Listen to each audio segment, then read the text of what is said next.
You know, what I advocate for people is they recognize and understand that the foundation of all effective leadership is a willingness to do it. And in many cases, people are called to do it largely because they don't recognize how influential they are. And so the natural leader is a person who might be very, very competent at what they do.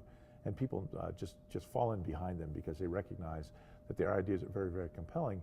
But it's also problematic at times because sometimes the natural leader isn't able to develop the versatility necessary to respond to all kinds of different situations.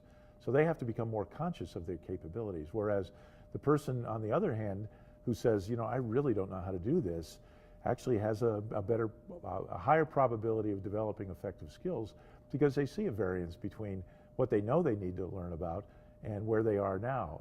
And when you devise a program that allows a person to do self-investigation, where they actually can see that there are discrete skills that they can develop, like communication and problem solving and conflict management, and there's a body of knowledge associated with it that they can inform their own interests, they can move toward that, and with some practice and with consistent critical reflection are then able to acquire these skills over time.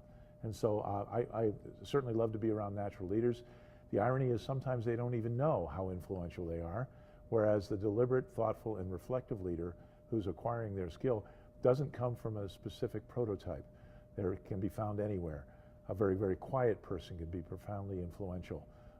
And of course the very assertive person is often identified as the leader, but they may not have the versatility to address circumstances and situations if they're not reflective.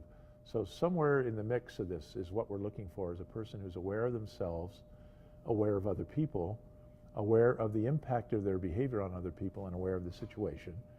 And then the other thing we're looking for, as we've spoken earlier, is people that can influence with or without authority, which is absolutely critical. They also have to be able to do something that I think is very important, and that is they have to be willing to make hard decisions. Now, the differentiator between a hard decision and a tough decision is this. First of all, you make tough decisions all the time because you're dealing with layers of complexity and ambiguity, uncertainty, partial information, competing priorities. So you have to make the best call based upon what you have, but you also have to have very quick feedback loops that allow you to make an assessment as to whether or not it's working properly. Whereas the hard decision, well, there's no ambiguity there, there's no uncertainty. And by the way, I think this is one of the great differentiators for effective leaders, is they know they must do the right thing, but they also know the consequences to them personally might not be acceptable. And so they're confronted with a situation where perhaps there's an ethical circumstance that arrives and they have to make the call. Perhaps the design's flawed, and professionally they've made a commitment to ensure that there's never any harm as a result of bad design. And then they have to make the decision as they're going to inform their bosses about this type of thing, what might be the consequences, and yet they can't walk away from it. And that's the hard decision. And then finally, the person has to be committed to doing these kinds of things.